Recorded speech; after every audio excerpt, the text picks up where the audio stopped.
everyone, Georgie here with Ukraine Matters. Today we're going to be mostly talking around this war because on the front line the situation right now is a little bit semi-static because of the wild snowstorms that have been hitting Ukraine in the last couple of days. Both Russians and Ukrainians are sitting inside of their dugouts and they're not going anywhere. It's been kind of crazy. If you've seen pictures, you know. If you haven't seen pictures, well, let's just say the whole south of Ukraine and also the western part of Russia is right now not having a good time, especially Sochi around here.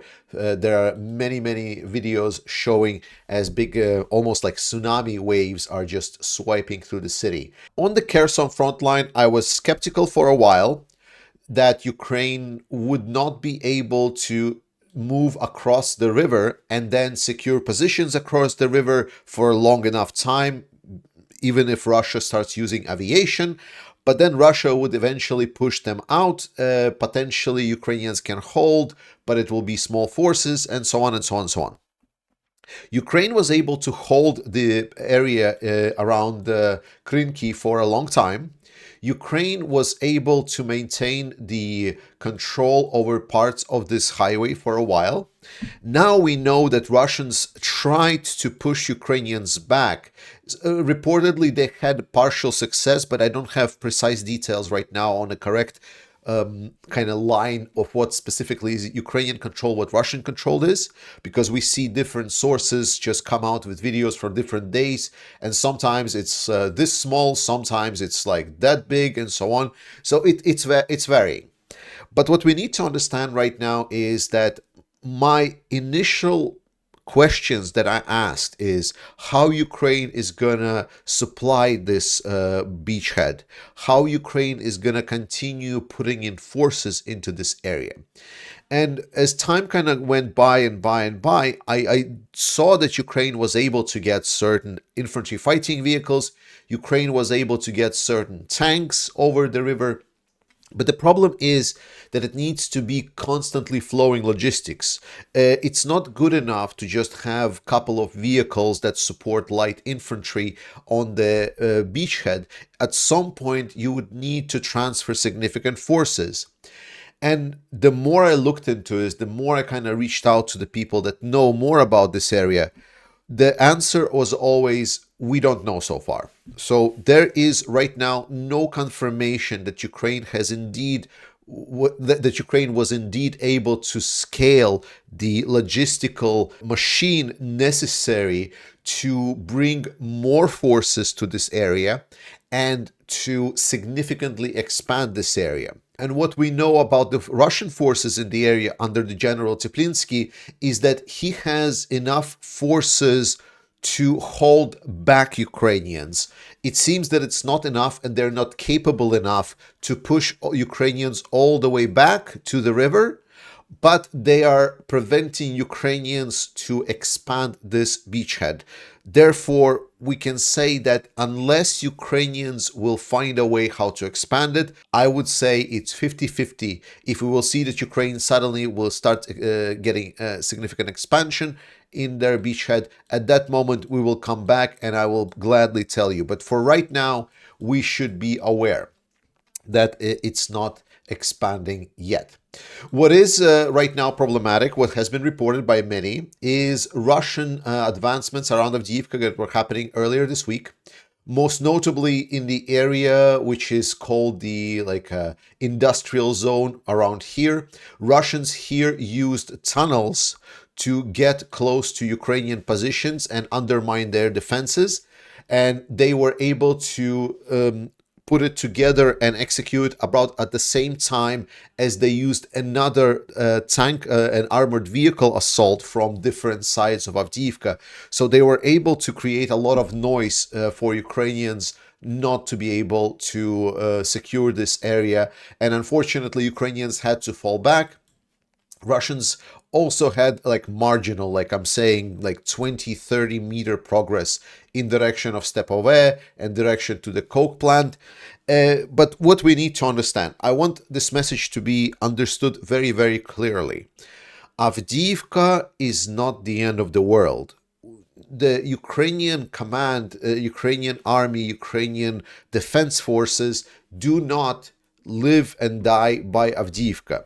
We often, especially when the war turns into this slow slug and we see only marginal progress, because we start being very sensitive to the changes on the map or in the situation, we lose the sense of scale. We lose the sense of the importance of certain things. So because we were talking about Avdiivka for a very, very long time, we now are seeing that, oh my God, Avdiivka is getting closer. Like there is industrial zone that's right now being, and all of the Russian shills, they don't even filter anymore that whatever they are achieving is complete nonsense. That it's marginal progress that costs them tens of thousands of lives. They don't care about that. And this is not just words, like, right? We all seen the videos. We all see the scale of devastation. Everyone is just shocked by how much resources Russia is losing in this direction. The point is, this is not the end of the world, even if Russia takes Avdiivka. With that said, Russia is still very, very far from taking Avdiivka. Even the industrial zone that Russians have supposedly taken right now, it's also just a very, very small part of this defense fortification. And most importantly, it's not a critical part. Ukraine as a whole, Ukrainian defense forces are right now holding firm. Additionally, in the northern part around Bakhmut, a village of Kromove has been reported captured by Russians. Russians are pushing a little bit from the north side. So overall, there are small marginal advancements for Russians. But again, this is a push that is there to just prevent Ukrainian advancements. And most importantly, I took my time during last week to reach out to some of the people that I know, both in Ukrainian military and some of the analysts, and I wanted to hear their opinion on what they think about my perspective that Ukraine is in a complete locked defense, that they don't plan any offensive action. And what I heard was pretty much a solid yes. I was completely right. I now have a confirmation from various trusted sources of my own. So Ukraine is in a complete defense mode. Therefore, we should not expect any kind of major operations by Ukrainians to retake some of the territory. Most important thing for us to keep in mind is that while Russia has a lot of resources, these resources are not infinite. And more I'm happy to hear that a lot of analysts are actually voicing specifically that perspective, that losses that Russia is having, they are not sustainable at all. And at some point, they will break down. Right now, it is still big enough so they can compete and so on, but Ukraine is doing a great job at treating them. They are destroying a lot of Russian equipment. And while Russian army is still very, very long, it is still possible to get to the end of it. And the good news is that once Russia reaches that moment, at that moment, we will know for sure that Russia is done, because there's only one country in the world that can literally help Russia go long enough, and that country is China. However, China right now is in a pinch economically, and we hear with the recent meetings between Biden and Xi that China is looking to solve their economic problems and find some kind of a negotiated compromise with US. They definitely want to distance themselves from this conflict. So far, they have been distancing themselves very, very well. I want to dispel a couple of arguments that people make about China. I'm not a big friend of China. Like, every dictatorship I hate to my guts. But with China, we need to be very, very careful, because they have a lot of personal interest to survive right now. And they're not seeing that a military solution that Russia is proposing to the world is actually bringing that much benefit for them. So China is there have been claims made that China has supplied mortar shells to Russia. There was investigation done on these shells that were found by Ukrainians on the Russian positions. These shells came to Russia because these shells prior were delivered to Iran. and Iran then delivered probably some of these weapons to Russia. It's not huge batch, but it probably have been delivered. Secondly, with regards to China being a mediator, or not a mediator, China is being a true supplier to Russia through North Korea. The story goes as far as saying that Russia reached out to North Korea, therefore they actually reached out to China, and China is just kind of whitewashing their weapons through North Korea. That is not true, because there was so much bootlicking from Russians to North Koreans that was completely unnecessary if the actual delivery was made from China. Moreover, we see that whatever has been delivered was most definitely North Korean made, because the quality of the shells is really, really poor, and we have confirmations that the origin of these weapons is indeed North Korea. So it is indeed North Korean regime working directly with Russia on the deliveries rather than China. So China so far have not been confirmed working with Russia. Moreover, China has been very wary with regards to what they're supplying to Russia, and they have been very wary on the US sanctions that could be imposed, because they worry really, really much about their own skin. That's why China is not our friend, but it's also not a friend of Russia. So if China will not be able to deliver depleting equipment to Russia, surely Russian production is right now skyrocketing, and they will be building new tanks, new infantry fighting vehicles, and everything else in crazy numbers. Well, there's a little bit of an issue with that. Just recently, there was a huge explosion on the Russian tank factory. It's a tractor factory, technically, but everyone knows that the tractor factory, this one specifically, is a big tank producing factory. More precisely, tank engine producing factory, but they're also producing other parts. The problem of Russia is with their production of tanks is because Russian industry is so archaic and poor, and is as old and legacy driven as their fleet of tanks. The production of tanks is happening on very small number of plants. And when I'm saying very small, I'm talking maybe I can count them on the fingers of my one hand. There are very, very few, I can call them mega factories, because in the Soviet Union they love building giant ass factories. And while smaller factories in Russia closed because they were not rental, Russia did keep a couple of these big government run factories. And they were investing into these government run factories to then produce tanks for them, and they were scaling production in these factories. So what that means is Russia has very, very few places that they are producing equipment in Russia that is critical for their success. Instead of having distributed network, they are very, very centralized.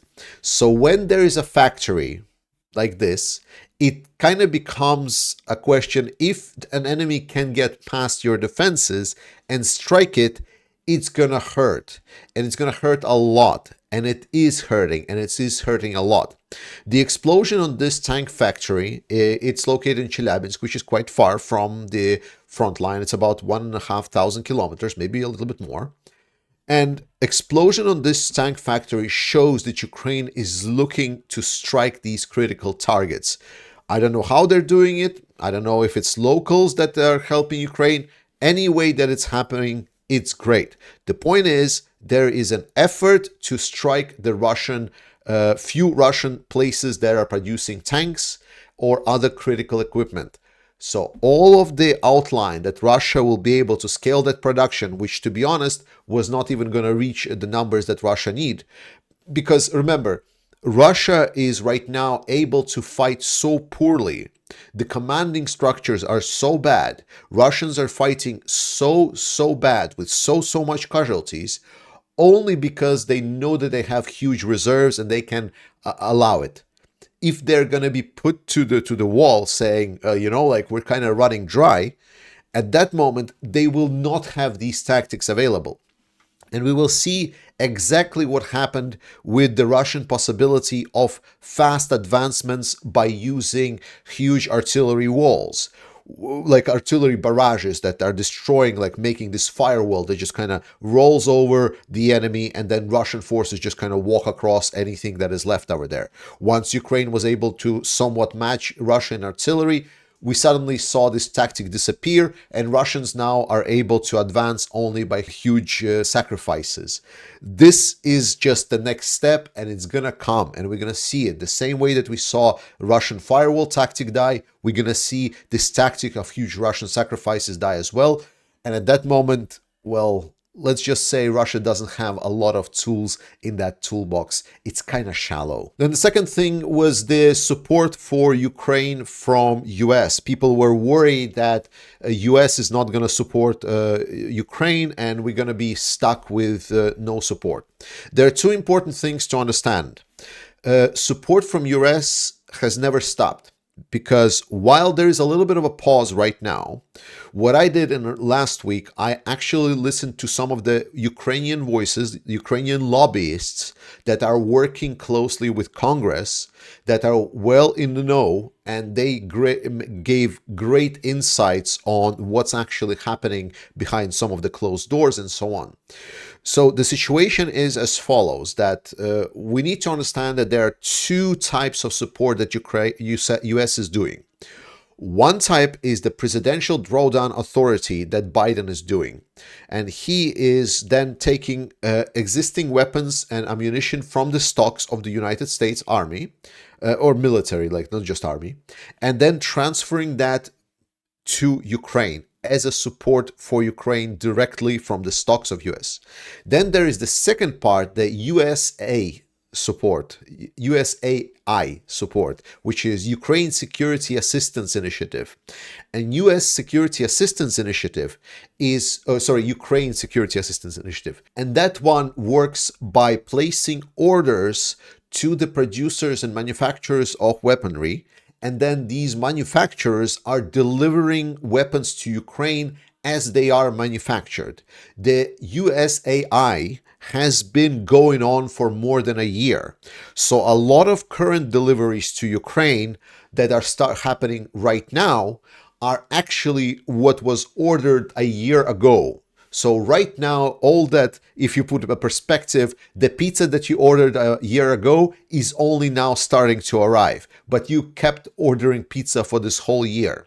So while there is a little bit right now discussion about how much Ukraine should get in their support for the next year, there is still plenty of deliveries that are happening even right now. More and more weapons are making it to Ukraine every day. So Ukraine is not being left without US support for sure, at least for now. And talking about the money for the next year, which is being discussed, just today we've heard from the Speaker Johnson that he is considering putting a Ukraine vote on the floor, and he wants to bunch it up together with protection for the U.S. southern border or something like this. The point is they're haggling. Like there is right now haggling happening in U.S. and that is great. That means that there is already a possibility, a window of how to get help for Ukraine through. So while I'm not sure if it will be done before the end of the year, it's it can be problematic. I am now very, very confident, like 90% more confident that Ukraine will get its support. So breathe out, it's gonna be fine. Remember, Ukraine is fighting. Ukraine knows what they're doing. It's going to be good. Ukraine will get the resources it needs. It will outlast Russia. Mark my word for it. More importantly, there is now an interesting proposal, what certain the insiders that provided information on this, that are discussing right now on rewording on the help of Ukraine. Because so far, the message has been a little bit muddied because we discussed about how much help Ukraine is getting from US, and some people with less than stellar reputation are twisting the words around saying, oh, we're just giving Ukraine a blank check, which is not true. And instead, what they want is they say, why don't we just reward the help for Ukraine into investment into the US, either industries or defense industries, to make part of that help for Ukraine not as a help for Ukraine, but as a US investing into itself, which is exactly what most of these money from these packages is doing, like USAI that I was just talking about. It's just Biden allocating money to be paid to the US producers of weapons. It's boosting own local production. It's benefiting US a lot. So I'm really happy that these talks are ongoing, and there's a lot of possibilities. Some people also asked, what about the fact that US has not been delivering massive packages to Ukraine? And the answer to that is there have been discussion about a year ago that help for Ukraine needs to be more organized.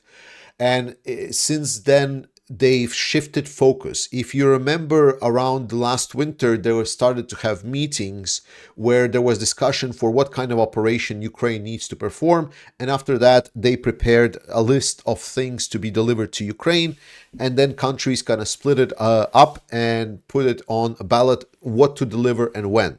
While I'm not sure if this is the same framework they're going to keep working with, it definitely looks like at least certain remnants from it still remain. So when right now Austin came to Kyiv to talk about the Ramstein and talk with Zaluzhny and everyone else, what was discussed, at least from what I'm hearing, was specifically the plan.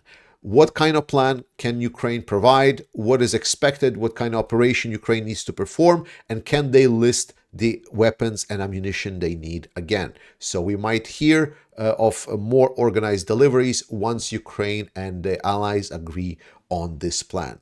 Thank you so much for watching this video. I love you all. Slava Ukraini, guys, and I'll see you next time.